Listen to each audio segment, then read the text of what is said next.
Bismillahirrahmanirrahim. Assalamualaikum warahmatullahi wabarakatuh.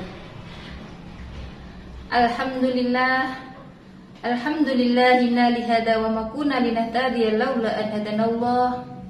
Wassalatu wassalamu ala asrafil anbiya'i wal mursalin wa ala alihi wa sahbihi ajmain. Segenap keluarga besar SD Al-Islam 3 Gebang Surakarta, para pendengar dan pemirsa yang berbahagia. Pertama-tama marilah kita panjatkan rasa puji syukur kita kehadirat Allah Subhanahu wa taala yang telah melimpahkan rahmat, taufik serta hidayahnya kepada kita, sehingga pada kesempatan kali ini kita masih dapat melaksanakan puasa Ramadan dalam keadaan sehat walafiat tanpa suatu halangan apapun. Kedua kalinya salawat serta salam mudah-mudahan Allah limpahkan kepada junjungan kita, Nabi Agung, Nabi akhir zaman, Nabi Muhammad SAW, yang kita harapkan syafaatnya besok fi yaumil qiyamah. Bapak Ibu beserta anak-anakku yang berbahagia, pada kesempatan kali ini akan saya sampaikan sedikit tentang Ramadan melatih sabar dan takwa.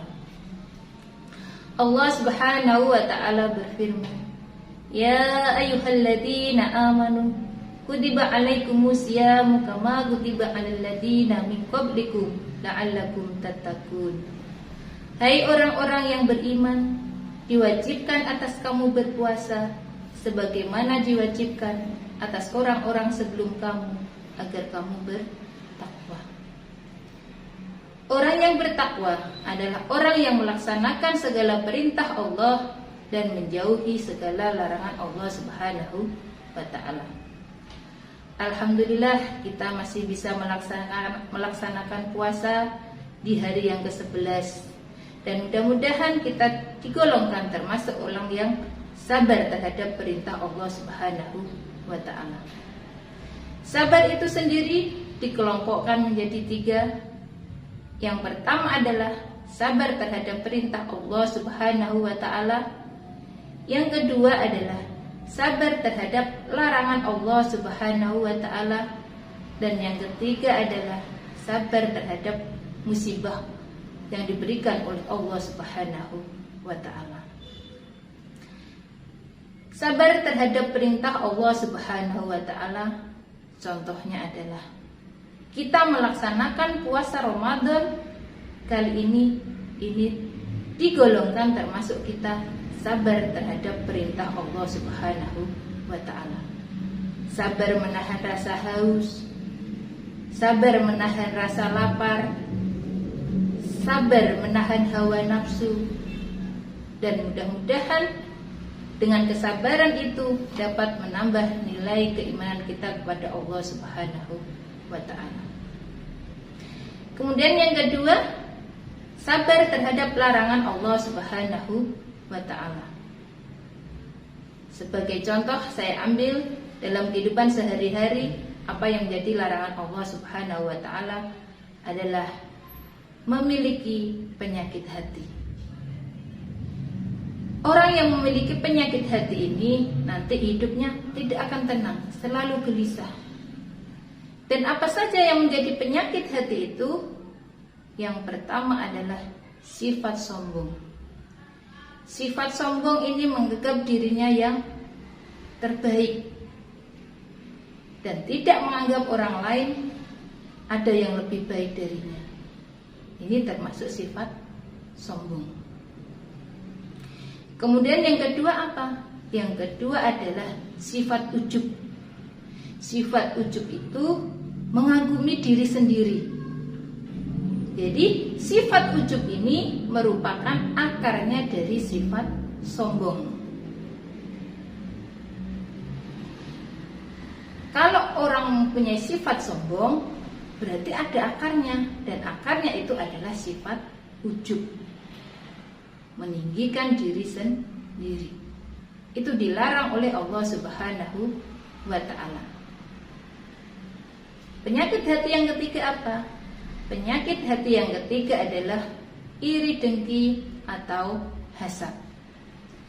Iri dengki atau hasad ini adalah tidak suka melihat orang lain sukses, mendapat rezeki lebih, itu tidak suka.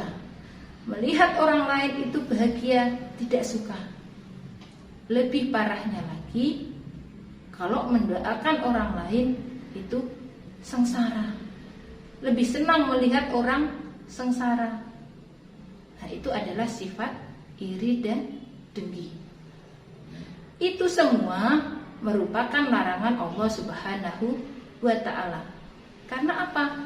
Karena dapat mengganggu pikiran kita, membuat kita gelisah sehingga ibadah kepada Allah Subhanahu wa ta'ala tidak bisa tenang. Hidup kita tidak bisa tenang, hidup kita tidak tentram. Karena apa? Karena memelihara penyakit hati.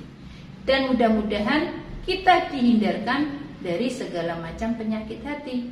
Berarti kita termasuk orang yang sabar terhadap larangan Allah Subhanahu wa ta'ala. Kemudian yang ketiga, sabar terhadap musibah yang Allah berikan kepada kita. Kita diuji dengan sakit, kita diuji dengan permasalahan anak-anak kita diuji dengan permasalahan keluarga kita diuji dengan tetangga kita. Nah, kita terima dengan ikhlas, kita hadapi dengan sabar. Insya Allah nanti hati kita akan selalu ikhlas. Wallahu yuhibbus sabirin. Allah menyukai orang-orang yang sabar. Karena kesabaran itu akan meningkatkan nilai keimanan kita dan ketakwaan kita kepada Allah Subhanahu wa ta'ala. Dan mudah-mudahan kita digolongkan orang yang sabar, sabar terhadap perintah Allah, sabar terhadap larangan Allah, sabar terhadap musibah yang Allah berikan kepada kita. Itu saja yang bisa saya sampaikan. Ada kurang lebihnya, mohon maaf yang sebesar-besarnya. Wabillahi taufiq wal hidayah. Wassalamualaikum warahmatullahi wabarakatuh.